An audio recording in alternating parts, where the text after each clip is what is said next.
Jadi foto dipajang, bahkan kitab yang nggak ikut apa-apa jadi korban Ustadz. Jangan tertipu dengan kajian kitab tauhid.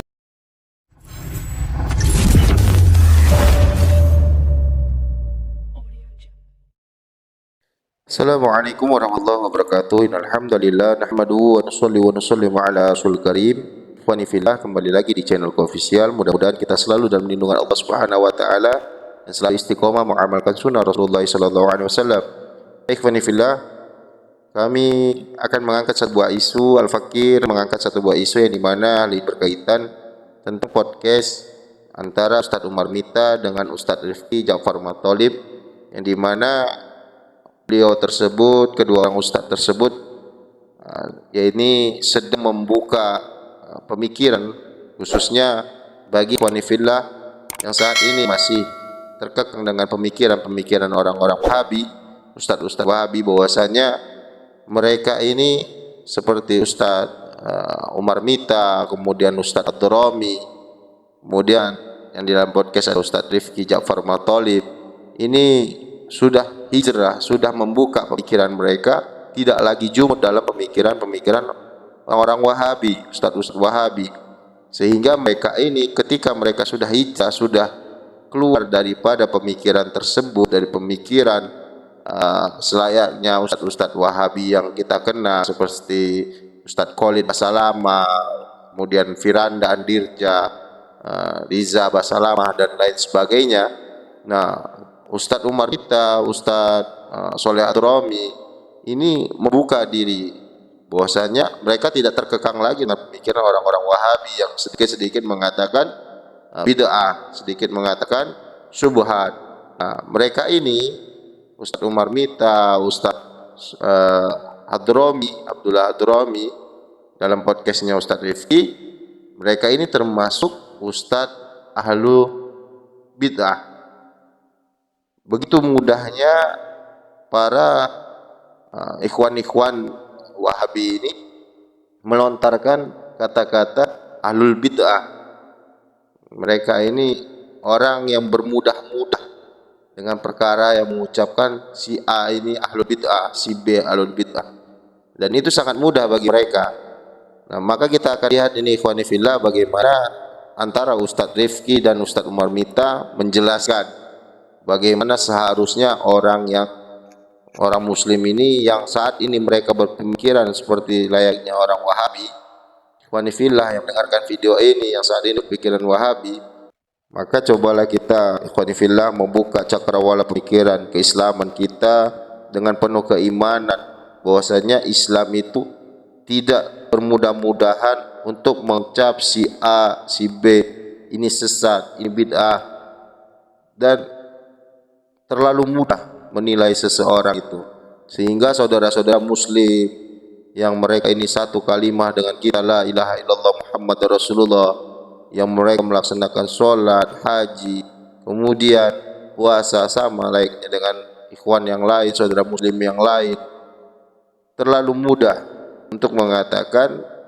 amaliyah perbuatan sehingga mencap si A, si B, si C sebagai ahlul bid'ah. Nah, video ini mudah-mudahan bisa membuka cakrawala kita sehingga kita tidak terlalu jumud, tidak terlalu terkekang dengan pemikiran-pemikiran dai-dai Wahabi yang selalu menyalahkan amaliyah orang. Ini video Ustadz Rifki Ja'far Matthalib dan Ustadz Umar Mita, mudah-mudahan bisa menjadi pencerahan bagi kita. Seperti ini videonya ikhwan fillah. Ini Anda mau cerita Ustadz? Ya. Berapa hari yang lalu, ya kira-kira 10 hari yang lalu lah, kurang lebih dikit.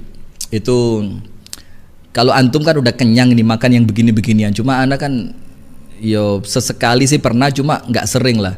Ada postingan di IG itu Ustadz. Ada salah satu ikhwan itu yang kemudian foto Anda dipasang. Di sampingnya ada tulisan Kitab Tauhid gitu ya, Asy-Syaikh Muhammad At-Tamimi.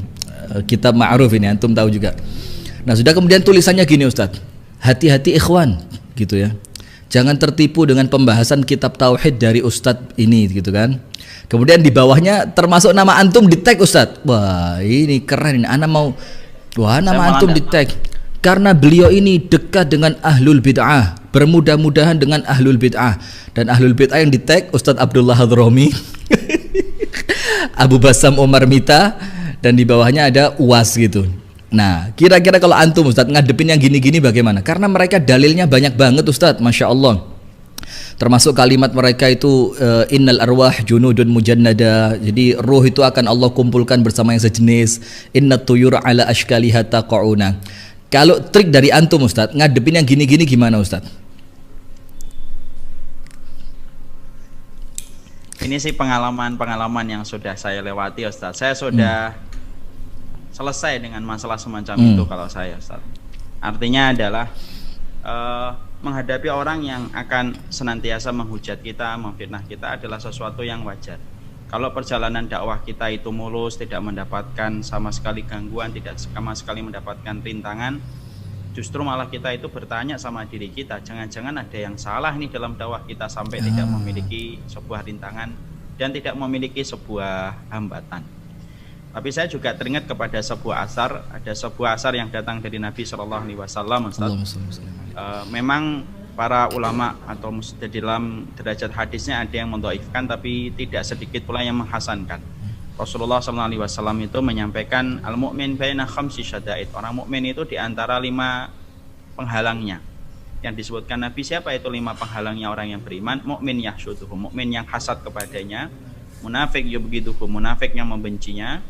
Kemudian yang ketiga kufar yuqatilunahum, orang-orang kafir yang senantiasa memerangi dan membunuhinya. Wasyayatin tudilluhum, setan yang senantiasa menyesatkan. Wal ahwa tunazi'uhum, dan hawa nafsu yang menyeret kita. Ini itu ritmenya selalu akan kita temui dalam kehidupan kita Ustaz, siapapun itu.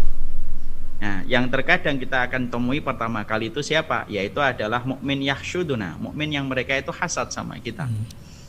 Nah, makanya hal semacam itu harus kita nikmati bagian dari penak-perniknya dakwah Ustaz. Kalau dakwah itu gampang, namanya bukan dakwah, itu namanya ngajar kuliah di mata fakultas umum yang mana tidak memiliki hambatan. Kan kita bukan ngajar, kita ini mengajak kepada yang hak. Dan salah satu makna yang hak itu persaudaraan. Saya itu heran terus terang Ustaz, hari ini itu orang yang mengajak bersaudara itu seakan-akan tidak mengerti sunnah. Orang yang ngajak musuhan sama orang yang beriman itu seakan-akan mewakili sunnah. Padahal semua ayat-ayat yang saya dapatkan, semua hadis yang saya dapatkan menyuruh kita saling bersaudara sesama ahlu sunnah, sesama orang yang beriman ya, kecuali orang-orang yang telah menyimpang dalam pokok-pokok akidah. Contohnya sebagaimana orang yang mengkafirkan para sahabat, orang liberal, orang pluralisme. Dan orang-orang yang semacam ini yang membuat tulisan kepada antum, ngetek nama antum itu, ngetek nama saya, kadang-kadang lebih sibuk untuk melihat kepada kita, menjatuhkan kita. Tapi orang-orang yang jelas menyuarakan pluralisme, sekulerisme, malah tidak pernah mereka hujat, malah justru selamat dari lesan-lesan mereka. Jadi ya kalau bahasa anak-anak muda, enjoy your life. Masya Allah. Wah, itu semacam itu Ustaz. Kalau kita mikirnya pikiran yang besar, kita tidak akan pernah terrepotkan dengan hal kecil yang disampaikan oleh manusia. Apalagi manusia yang mengucapkan juga majhul, orangnya siapa kita juga nggak ngerti, ilmunya dulu belajar di mana kita juga nggak paham, siapa ustadznya juga kita nggak paham. Kalau kita kan jelas, kita belajar di Fakultas Syariah, betul nggak Ustadz? Saya 2 tahun di Edat Bahasa Takmili, 1 tahun Fakultas Syariah, 4 tahun masyayikh saya masyayikh Timur Tengah. Saya lulus dengan angka yang juga tidak sedikit dan saya yakin antum juga nilainya tinggi juga. Masya Allah. Jadi kalau ada orang mempertanyakan kita itu, yang ditanyakan apanya sih? Betul kata Ali bin Abi Thalib. Anak kok seperti tahu arahnya kemana ini Ustadz ya? Jangan-jangan teman sekelas juga nih. Jadi makanya insya Allah Ustadz, tidak perlu kita merepotkan semacam itu. Karena apa? Orang semacam itu kalau dalam kata kaidah bahasa Jawa itu apa? Lampu itu nek mati, lampu itu nek entek minyaknya mati dewi. Lampu itu kalau kemudian minyaknya sudah habis minyaknya kan mati sendiri. Kalau mereka sudah bosan menghujat, nanti mundur sendiri satu persatu insya Allah. Ya, makanya saya tuh selalu menyampaikan Ustaz, 5 kaidah yang harus diperlakukan ketika orang itu ngaji gitu. Mungkin antum pernah dengar gitu, dan saya yakin antum pernah mengkaji. Pertama, menentukan standar kebenaran itu bukan kepada kelompok tetapi kepada sifat dan karakteristiknya. Kalau mengembalikan kebenaran kepada kelompok, ya gaya-gaya semacam itu akan banyak. Yang kedua, yaitu adalah jangan fanatik buta. Kan fanatik buta muncul pertama kali dari kalangan Yahudi, lalu su'ul khuluqi yu'ti, penyakit buruk nular, sampai akhirnya kaum muslimin mereka fanatik buta. Dan ironisnya, orang yang paling mengaku itu biasanya orang yang paling bermasalah, Ustaz. Orang yang mengaku paling NKRI biasanya paling bermasalah juga. Orang yang paling mengaku paling Islami ya biasanya paling bermasalah. Masya Allah. Maka orang yang paling sunnah biasanya banyak sekali masalah yang ditimbulkan. Kalau sudah mengaku-ngaku dan mengklaim dirinya sendiri, padahal pengakuan dari umat tidak memberikan testimoni yang semacam itu, hanya klaim sepihak saja. Iya, iya. Makanya jangan fanatik buta. Yang ketiga, jangan jadi khawarij lah kalau kita ngaji. Khawarij itu apa? Sifat khawarij itu kalau disampaikan oleh Imam Ibnu Taimiyah banyak, Ustaz. Setidaknya ada 3 poin besar yang dimiliki pada sifat khawarij itu. Kata beliau dalam kitab Al-Khawarij Inda Ibnu Taimiyah. 1, mereka gampang memvonis, mereka gampang untuk menyesatkan. Ya, sebagaimana kita melihat pada zaman Rasulullah SAW.